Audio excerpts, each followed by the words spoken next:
வணக்கம், welcome to the channel recipes desk. இன்னைக்கு நம்ம வெங்காய கூட்டு எப்படி செய்யறது அப்படின்றத பார்க்கலாம். இது பூரி சப்பாத்தியோட வச்சு சாப்பிட்றதுக்கு ரொம்ப நல்லா இருக்கும். ரொம்ப குயிக்காக ப்ரிப்பேர் பண்ணிடலாம். நம்ம ஃபாஸ்ட்டாக ஏதாவது சப்பாத்தி பூரிக்கு சைடி செய்யணும்னு நினச்சோம் அப்படின்னா கண்டிப்பாக இந்த வெங்காய கூட்டு செய்யலாம்.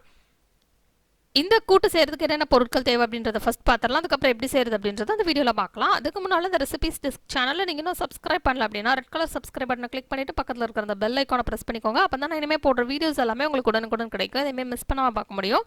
இப்போ நம்ம டிஷ்ஷுக்கு என்னென்ன பொருட்கள் தேவை அப்படின்றத பார்த்துடலாம். 1/4 டீஸ்பூன் சோம்பு, 2 பச்சை மிளகா, 3 தக்காளி, 6 பெரிய வெங்காயம், மல்லி இலை கொஞ்சம், கருவேப்பிலை கொஞ்சம், 1/2 டீஸ்பூன் மல்லித்தூள், 1/2 டீஸ்பூன் மஞ்சள் தூள், 1 டீஸ்பூன் மிளகாய் தூள், 1/4 டீஸ்பூன் கரம் மசாலா, 1 டீஸ்பூன் இஞ்சி பூண்டு விழுது. ஃபர்ஸ்ட் நம்ம ஒரு கடாய் எடுத்துக்கலாம். கடாய் எடுத்துட்டு அதில் 2 டேபிள் ஸ்பூன் எண்ணெய் சேர்த்துக்கிடலாம். எண்ணெய் நல்லா சூடாகட்டும். அதுக்கப்புறம் அதில் சோம்பு சேர்த்துடலாம்.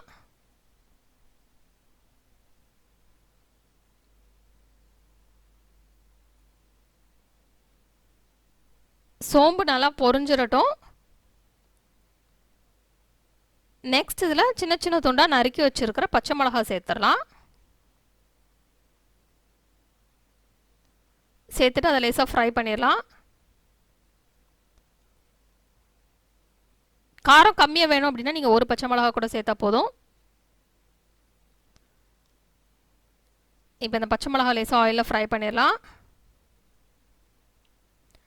இது ஃப்ரை ஆனதுக்கப்புறம் நறுக்கி வச்சுருக்கிற கருவேப்பிலை சேர்த்துடலாம்.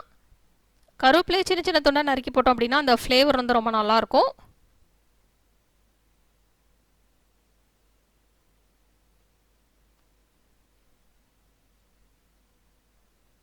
கருவேப்பிலை சேர்த்துட்டு அதே நல்லா ஃப்ரை பண்ணிடலாம்.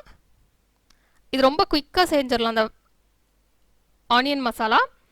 அதனால் நம்ம குயிக்காக ஏதாவது சைட் டிஷ் சப்பாத்திக்கு செய்யணும்னு நினச்சா இதை ட்ரை பண்ணலாம். ஏன்னா இப்போது இதுக்கப்புறம் நம்ம ஆனியன் சேர்த்துருவோம். ஆனியன் ஃப்ரை ஆனதுக்கப்புறம் தக்காளி சேர்த்து அது ஃப்ரை ஆனோடனே மசாலாலாம் சேர்த்துட்டு அது ஃப்ரை பண்ணால் நமக்கு சுவையான சைட் டிஷ் ரெடி ஆகிடும்.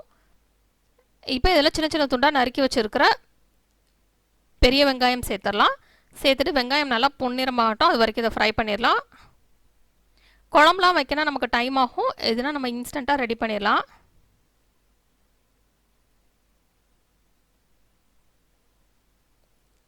இப்போ இந்த வெங்காயம் நல்லா பொன்னிறமாகட்டும். அது வரைக்கும் இதை ஃப்ரை பண்ணிடலாம். அப்பப்போ ஃப்ரை பண்ணி விட்டுட்டே இருங்க, அதில் டக்குன்னு அடி பிடிச்சிரும்.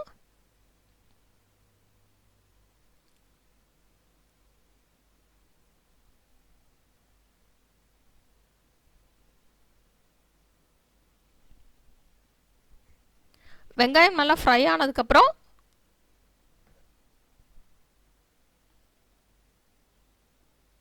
இதில் இஞ்சி பூண்டு விழுது சேர்த்துடலாம்.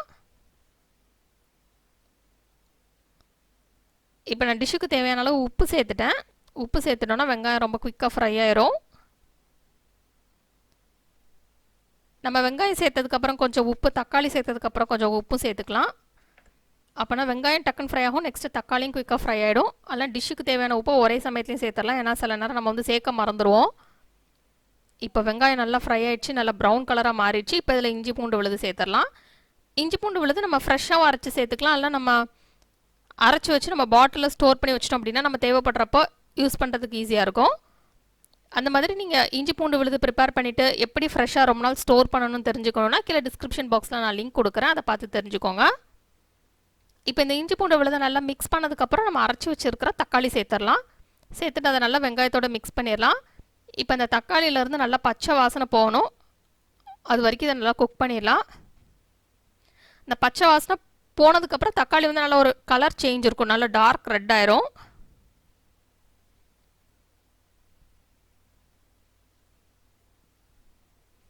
பார்த்திங்கன்னா நல்லா மிக்ஸ் ஆகிடுச்சு. தக்காளியிலேருந்து பச்சை வாசனை போயிடுச்சு. நெக்ஸ்ட் இதில் வத்தல் தூள், மஞ்சள் தூள், மல்லித்தூள், கரம் மசாலா சேர்த்து மிக்ஸ் பண்ணி விட்டலாம். மிக்ஸ் பண்ணி விட்டுட்டு இதில் உள்ள பச்சை வாசனை போகிற வரைக்கும் நம்ம அப்படியே ஃப்ரை பண்ணிகிட்டே இருக்கலாம்.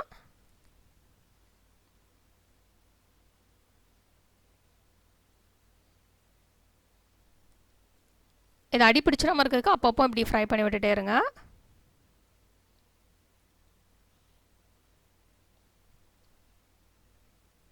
இப்போ நல்லா ஃப்ரை ஆயிடுச்சு, நல்லா அந்த பச்சை வாசனைலாம் போயிடுச்சு. இப்போ இதில் நறுக்கி வச்சுருக்கிற மல்லி இலை சேர்த்து மிக்ஸ் பண்ணி விட்டுறலாம். இப்போ நமக்கு சுவையான ஆனியன் மசாலா ரெடி ஆயிடுச்சு. இது நம்ம சப்பாத்தி பூரியோட வச்சு சாப்பிட்லாம். டேஸ்ட் ரொம்ப நல்லாயிருக்கும். இது சாதத்தோடு வச்சு சாப்பிட்றதுக்கும் நல்லாயிருக்கும். இந்த ரெசிபியை நீங்கள் ட்ரை பண்ணி பாருங்கள். இந்த ரெசிபி உங்களுக்கு பிடிச்சிருந்தா லைக் பட்டன் கிளிக் பண்ணுங்கள். உங்கள் ஃப்ரெண்ட்ஸோட இந்த ரெசிபியை ஷேர் பண்ணுங்கள். மறக்காமல் இந்த ரெசிபிஸ் டெஸ்க் சேனலுக்கு சப்ஸ்கிரைப் பண்ணிவிட்டு பக்கத்தில் இருக்கிற இந்த பெல் ஐக்கானை ப்ரெஸ் பண்ணிக்கோங்க. அப்போ தான் நான் இனிமேல் போடுற வீடியோஸ் எல்லாமே உங்களுக்கு உடனுக்குடன் கிடைக்கும். எதையுமே மிஸ் பண்ணாமல் பார்க்க முடியும். இந்த ரெசிபியை பார்த்ததுக்கு ரொம்ப நன்றி. தொடர்ந்து சேனலோடு இணைந்திருங்கள் புதிய புதிய ரெசிபிகளுக்காக.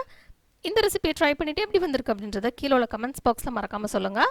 இந்த ரெசிபிஸ் டெஸ்கோட Facebook page, Instagram link, Twitter link மற்றும் பின்இன்ட்ரெஸ்ட் லிங்க் கீழே டிஸ்கிரிப்ஷன் பாக்ஸில் இருக்குது. தேவைப்படுறவங்க அதை ஃபாலோ பண்ணிக்கலாம்.